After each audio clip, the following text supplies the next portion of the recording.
الوجود بدلعة أبي القاسم محمد بن عبد الله بن عبد المطلب بن هاشم، وأشهد أن لا إله إلا الله وحده لا شريك له،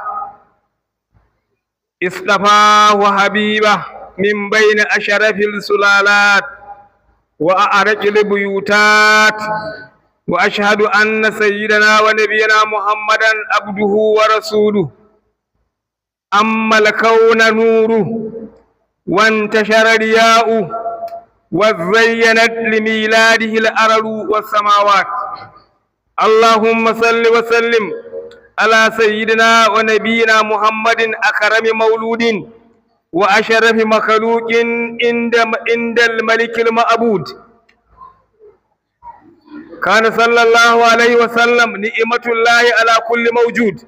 أيما كان كائنا من كان، وعلى آله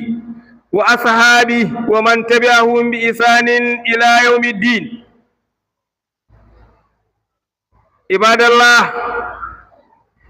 عباد الله، أوصيكم ونفسي بتقوى الله،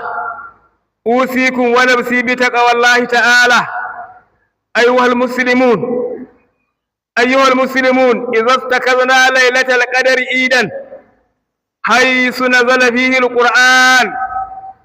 هدى وتبيانا لكل شيء. عباد الله، وإذا استكذنا يوم عرفة عيدا حيث يجتمع الحجاج تمجيدا لإتمام الرسالة المحمدية وتحميدا لأشهر مبادئ التربية الإنسانية، لابد أن نتخذ ليلة مولود هذا الحبيب عيدا أو أكبر عيد، لأنه رحمة للكون. تعالوا به نشرف أو نرحب هذا الشهر. أهلا بشهر الهادي لمنهج الرشاد وقائد وهادي إلى طريق الأمثل. فإن عيد الأعياد يا عباد الله وفرحة الكبرى للمسلمين والنعمة العظمى عند المؤمنين هي ميلاد محمد بن عبد الله الذي أرسله الله رحمة للعالمين وكافة للناس بشيرا ونذيرا وداعيا إلى الله بإذنه وسراجا منيرا. عباد الله، لابد لنا أن نهنئ أنفسنا بطلعة هذا الشهر، تهنئة الربيع بمدحة الشفيع بمنطق البديع أبجيبها مؤملي. عباد الله، لقد اختاره الله سبحانه وتعالى من مشكاة الأنبياء ومن سلالة الأصفياء ومن صفوة النجباء ومن أدب الأجياد وأشرف الآباء، وما زال نوره صلى الله عليه وسلم يتقلب بين الساجدين والراكعين ويتنقل بين المواكب العابدين الموحدين، إلى أن اختار الله لمعدن ظهوره ومجلي بروزه أبوين كريمين من أعرق البيوت مجدا ومن أكرم الكليقة مهتدا وأشرف الأنساب نسبا، هما سيد عبد الله بن عبد المطلب من بني هاشم وسيدة آمنة بنت وهب من بني زهرة، فكان كوكبين زهراوين وبدرين تامين نسبا وحسبا وسيرا. قال رسول الله صلى الله عليه وسلم: خرجت أنا أشربكم نسبا وحسبا وسيرا، خرجت من نكاح ولم أخرج من سفاه، من لدن آدم إلى أن ولدني أبي وأمي، لم يصبني شيء من سفاه الجاهلية شيء. أهلا بشهر المصطفى، شهر كل المصطفى ثبوت كل مصطفى وخير عبد قد صفى من ملك أو مرسل. عباد الله، وقد تم هذا الزواج المبارك في ليلة مباركة، فسر النور من جبين سيدي عبد الله إلى سيدة آمنة، وأحست آمنة بخير إلهي قمرها، ونور رباني أحاط بها، وطيب من الفلل أمها، وسمعت الهواتف تهتف لها أن يا آمنة قد حملت بنور الدنيا والآخرة ورياء العالم، حملت بسيد البشر ورسول الله إلى الأمم، ولم تجد لحمله تأبا ولا هما، ولا شاهدت كسائر النساء سكلا ولا ألما، ورأت في منامها نورا خرج من بدنها فملأ المشارق والمغارب، ورأت من خلال ذلك النور قصور بصرى بأرض الشام، وأتاها آت في المنام فقال لها يا آمنة إذا ولعته فسميه محمدا فإنه المحمود بالمحامد الثانية، المحمود بمحامد الثانية. أهلا بشهر الفرح، شهر الذهاب الترهي، وفكرا ومده شهر ربيع الأفضل. يا عباد الله، إن هذا المحمود وفي سبيحة يوم 12 من شهر ربيع الأول من عام الفيل ولد النبي المنتظر المبشر به في التوراة والإنجيل، يأمرهم بالمعروف وينهاهم عن المنكر ويحل لهم الطيبات ويحرم عليهم الخبائث ويروا عنهم إثرهم والأغلال التي كانت عليهم، فالذين آمنوا به وعزروه ونصروا واتبعوا النور الذي أنزل معه أولئك هم المفلحون. فصار صلى الله عليه وسلم هو سيد الأولين والآخرين،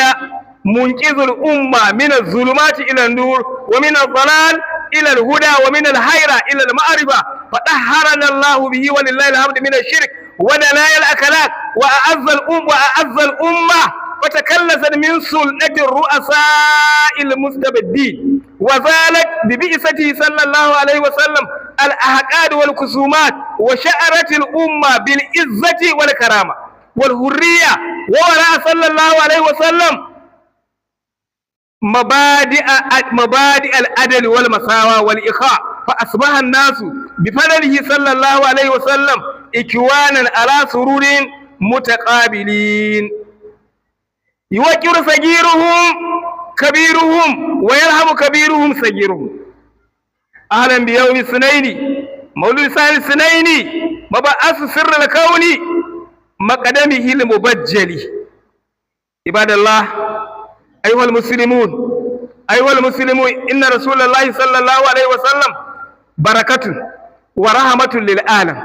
إما في الدين لأنه صلى الله عليه وسلم بؤس والناس في الجاهلية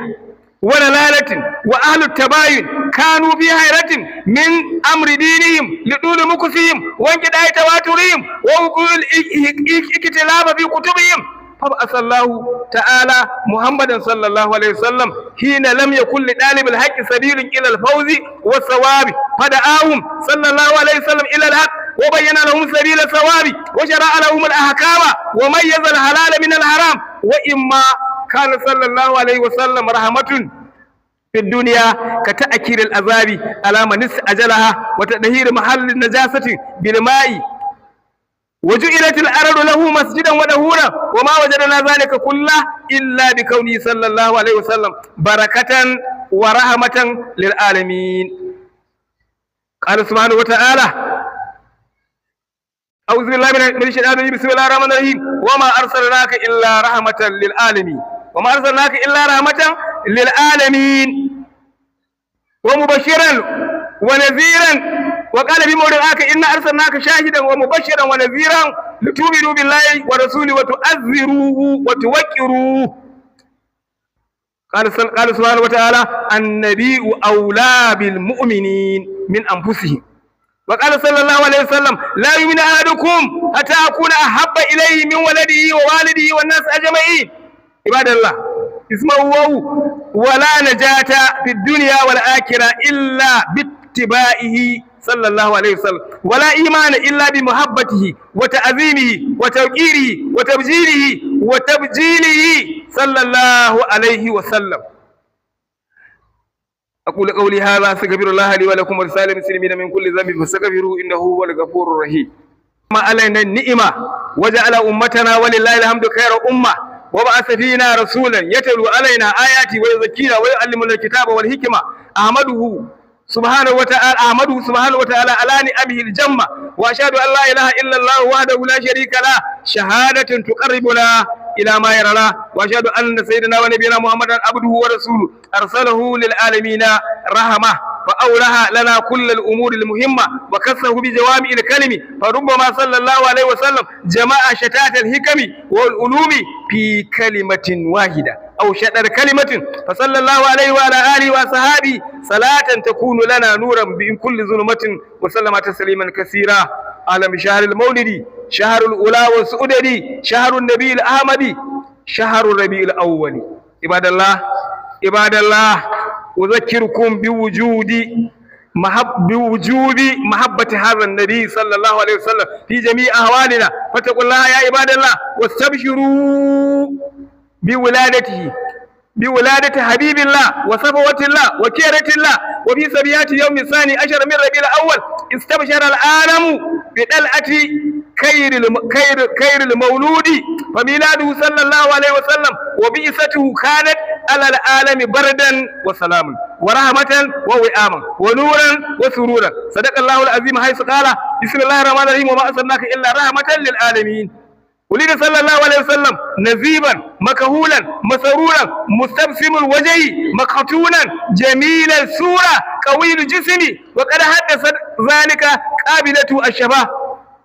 أنه صلى الله عليه وسلم نزل ساجدا رابعا رأسه بنفسه وبسط كفيه كالداء، فتعجب من كمال هذا الطفل وجماله وقوة جسمه، فسرعت إلى جده عبد المطلب وهو يطوف بالكعبة، فقالت له لقد ولد لك مولود عجيب، حتى قال ألم يكن رجلا سويا، بل قالت ما رأيت أجمل ولا أحسن صورة منه ولا أقوى جسدا منه. خرج ساجدا ورفع رأسه داعيا في حالة لا ترفع ذراع كفا ولا رقبة رأسا، فقال عبد المطلب علي به، فأخذه وقبله بين عينيه وسر به سرورا عظيما وطاف به حول الكعبة، فسمع هاتفا يقول ينادي جاء الحق وزهق الباطل إن الباطل كان زهوقا ثم عاد به إلى أمه وأيقن بالبشارات أنه النبي المنتظر، وهكذا يقول سيكون لهذا الغلام شأن عظيم ونبأ كبير. يا عباد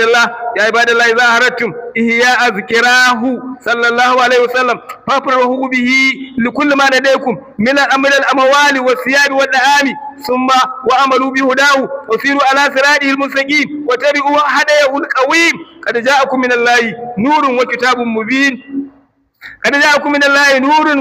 مبين يهدي به الله من اتبع رضوانه سبل السلام ويخرجهم من الظلمات إلى النور بإذنه ويهديهم إلى صراط مستقيم. Alhamdulillah muna